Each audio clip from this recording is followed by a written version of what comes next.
Assalamualaikum warahmatullahi wabarakatuh. Waalaikumsalam warahmatullahi wabarakatuh. Eh, Kami dari kelompok satu ingin mempresentasikan hasil diskusi kami yaitu tentang lembaga keuangan bank dan non-bank serta sistem keuangan di Indonesia. Kelompok kami beranggotakan 3 orang.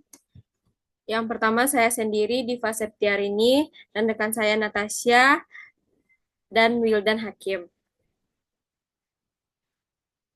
Eh, Latar belakang latar belakang dari materi yang kami sajikan yaitu studi kelayakan bisnis merupakan suatu penelitian yang dilakukan secara sistematis, mendalam, dan menyeluruh untuk mengetahui apakah ide usaha dapat dijalankan dengan layak atau tidak.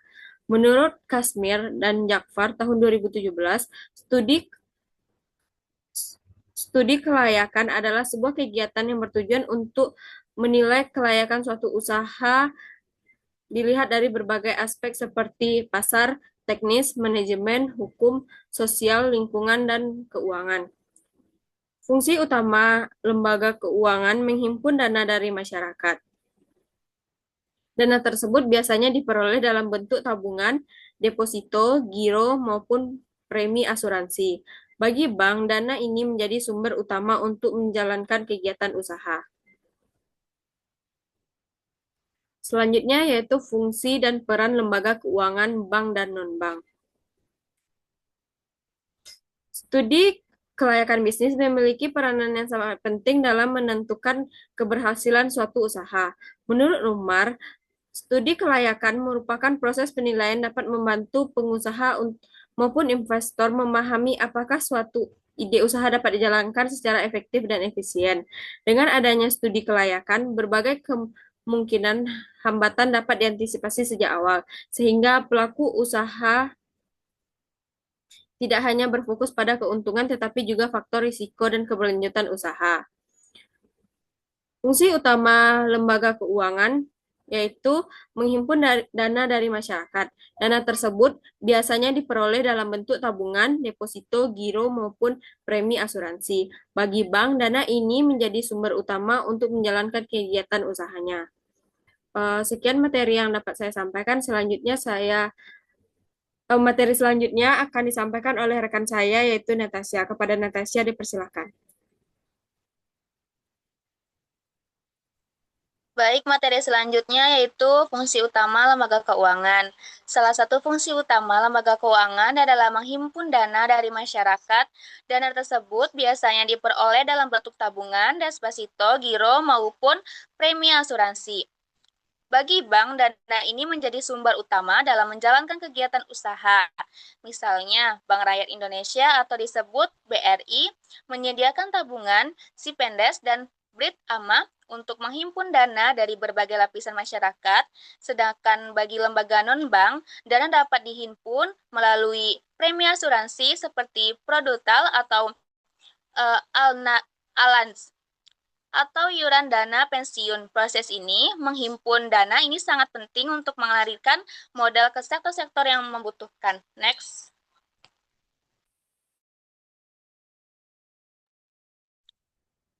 Selanjutnya, beberapa manfaat utama peran lembaga keuangan terbagi menjadi dua. Yang pertama ada sebagai perantara keuangan finansial atau eh, lembaga keuangan memiliki peran penting sebagai perantara antara pihak yang dimiliki kelebihan dana, surplus unit, dengan pihak yang membutuhkan dana. Tanpa adanya lembaga keuangan, pihak surplus dan deficit akan kesulitan untuk saling bertemu. Yang kedua, ada mendukung pertumbuhan ekonomi nasional. Peran lembaga keuangan sangat krusial dalam mendukung pembangunan ekonomi melalui kredit dan pembiayaan. Lembaga keuangan membantu pembiayaan infrastruktur, perumahan, pendidikan, hingga pembangunan usaha. Misalnya, program kredit usaha rakyat atau disebut KUR yang disalurkan melalui bank-bank memiliki milik negara bertujuan untuk membantu pelaku UMKM berkembang. Next. Selanjutnya yaitu ada jenis-jenis lembaga keuangan. Yang pertama ada bank umum adalah yang memberikan layanan keuangan paling luas kepada masyarakat, baik individu, perusahaan, maupun pemerintah. Fungsi utamanya menghimpun dana masyarakat dalam bentuk tabungan deposito dan giro, menyalurkan kredit dan kebutuhan kompetitif dan produktif misalnya modal atau usaha, menyediakan layanan transaksi uang seperti transfer, pembayaran, uang kartu kredit, dan flow asing. Selanjutnya ada Bank Kredit Rakyat atau disebut BPR adalah bank dengan kegiatan usaha lebih terbatas yang berfokus pada pelayanan masyarakat lokal atau pedesaan. Karakteristiknya, tidak boleh menerima simpanan giro, tidak boleh melakukan transaksi valuta asing, tidak boleh membuka jasa perbankan modern atau ATM atau disebut kartu kredit, skala usaha relatif kecil. Baik, saya kembalikan kepada moderator. Terima kasih kepada Natasha. Untuk materi selanjutnya yang akan dibacakan oleh Wildan Hakim. Kepada Wildan Hakim dipersilakan. Baik, materi selanjutnya itu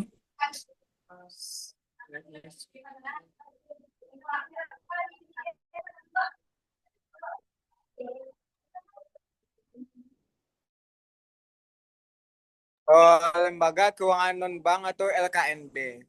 Perusahaan asuransi.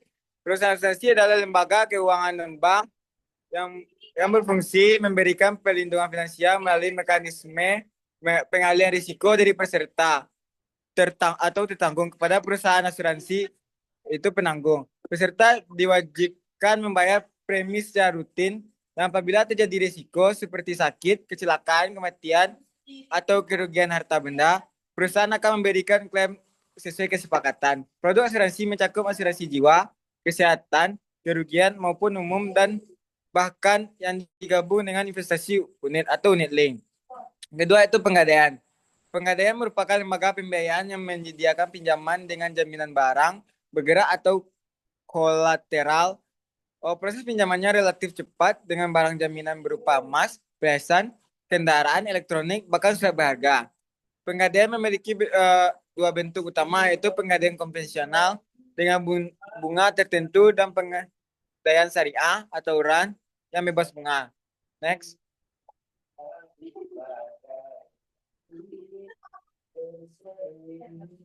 Selanjutnya itu sejarah lembaga keuangan bank dan non-bank di Indonesia.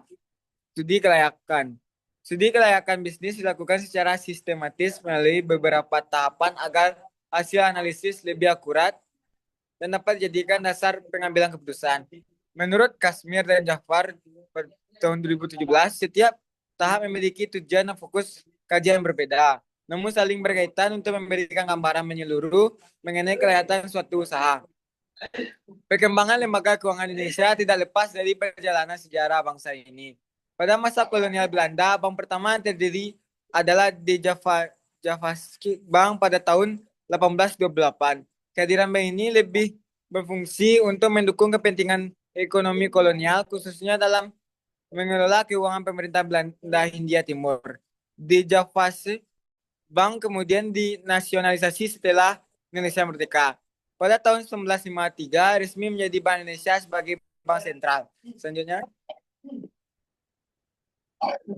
mungkin sekian dari saya kembalikan pada moderator. Terima kasih kepada Wildan. Baiklah, itulah materi dari kelompok kami. Misalkan dari teman-teman ada yang ingin menambahkan saran atau pertanyaan, boleh tinggalkan di kolom komentar. Kami dari kelompok 1, kalau ada kesalahan kata-kata, kami mohon maaf. Assalamualaikum warahmatullahi wabarakatuh. Waalaikumsalam warahmatullahi wabarakatuh.